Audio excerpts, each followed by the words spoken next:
Hello and welcome back to the Dragon's Lair, where we're going to continue reading in Chapter 2 of Convergence, Book 1 of the Dragon Within Saga.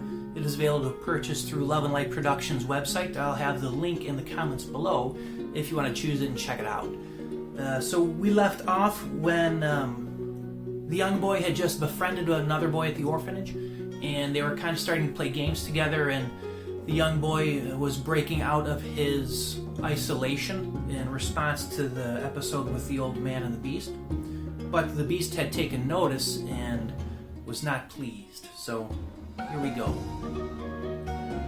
So he always observed his tenants with an eye of paranoid delusion stemming from his fear of losing what he owned. During one of these observations, he noticed the two boys playing together with the puppy and committing an unforgivable crime, smiling. How dare they, especially the one who stood in such open defiance of him, find joy in something apart from what he provided? Who were they to display such palpable joy in his world of misery? Why should they deserve to be happy when no one else was? And by no one else, the beast meant himself, because beyond his wishes and desires there was nothing. Following his flawed and damaged logic, he vowed to, yet again, take it away. This vow materialized when, after a particularly tremendous fictitious battle organized by the younger of the two boys, who was always the beast's target, the beast removed the privilege of food for this day's dinner and all meals the next day, stating that they had spent too much time playing and had not completed their daily tasks with the excellence he demanded. And because he was trying to raise them to be productive adults, they needed to be taught a lesson to remind them of their failure and that everything received must be earned.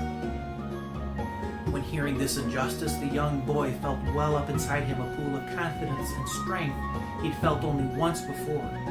The nudging was back and bidding him to follow its leading as a blind man follows a trained dog while crossing the street. Just as the dog remains calm through the uncertainty of the blind man, so too did this urge radiate calm in the uncertainty of his decision. He tried to ignore the nudging. He tried to progress with his path toward his room without further incident. Yet all the while he could feel it grow and join rhythm with his beating heart. Pulsing in perfect harmony, it spread to his veins and seeped even closer to his mind. So great was its force that he stumbled into the wall, barely catching himself and preventing a humiliating plunge into the floor. "Still that scared of me, boy, that my voice makes you stumble?" said the beast with an audible tone of superiority and humor. As if struck through his conscious mind and piercing directly into his subconscious, he was able to right all balance and stand completely still while his back still faced the beast. Something was growing. "Well, boy, have I paralyzed you with fear?" Again, the booming, humored voice issued a direct challenge in front of all of his new friends.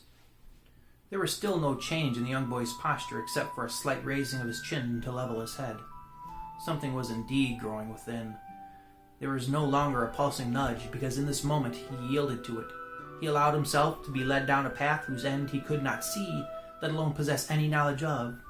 He was going to follow the nudging's current to whatever shore he landed upon. As such, the pulse allowed him to issue one word in response.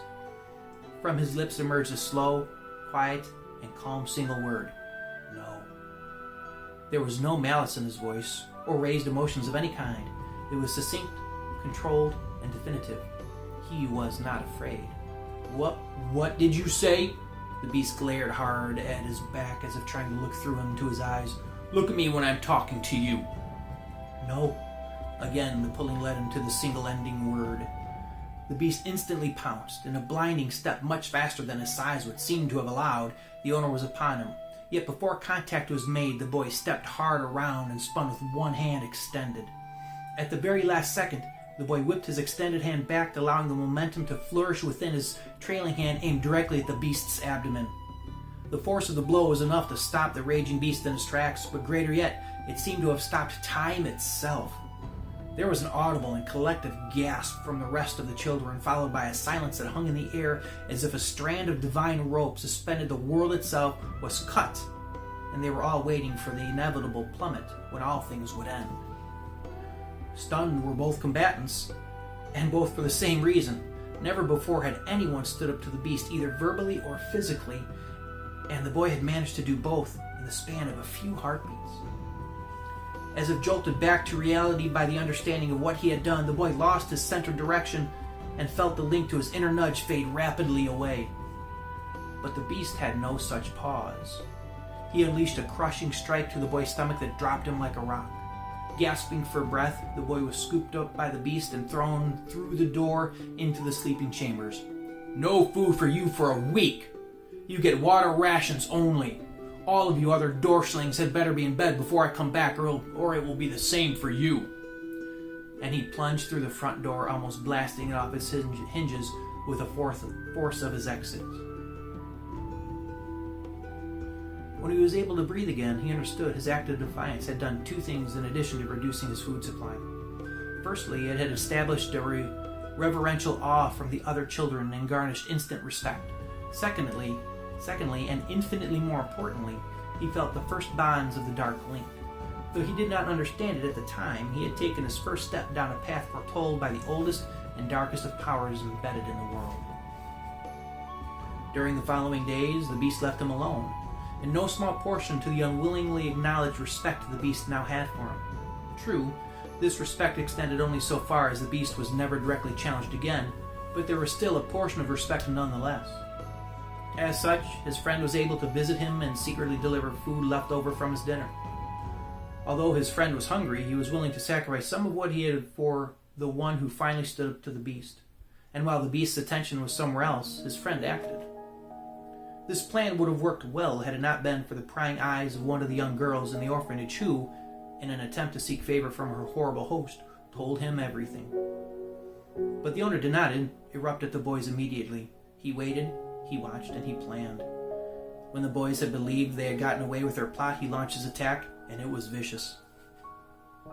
Months after the rationing of food, the beast walked quietly into their room while they slept. He carried with him only 3 objects: a rope, a knife, and his hate.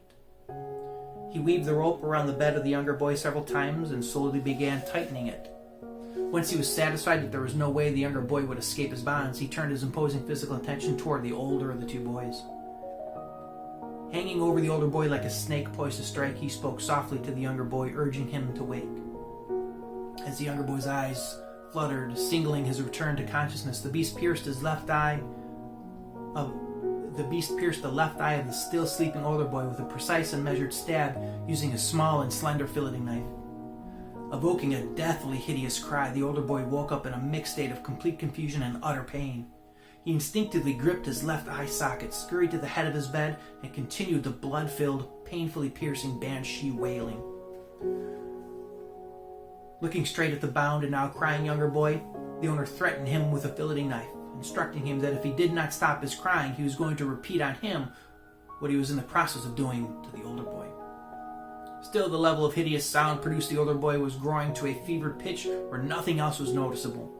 Clearly, the younger boy had not heard the beast because his attention was fully focused upon his friend and the freely flowing stream of blood from under his clenched fingers. "Shut up," said the beast as he turned toward the older boy. "Shut up!" Again, he turned his attention toward the small frame who was now frantically trying to break free of his bonds. "I said if you don't stop your crying, I will slice your eyes too." But the horrific sounds produced by both boys, one propelled by the mixed confusion of pain and fear, and the other by strictly fear, were too intense to be pierced by even the bellowing howls of a pack of wolves, let alone the rampant screaming of one man.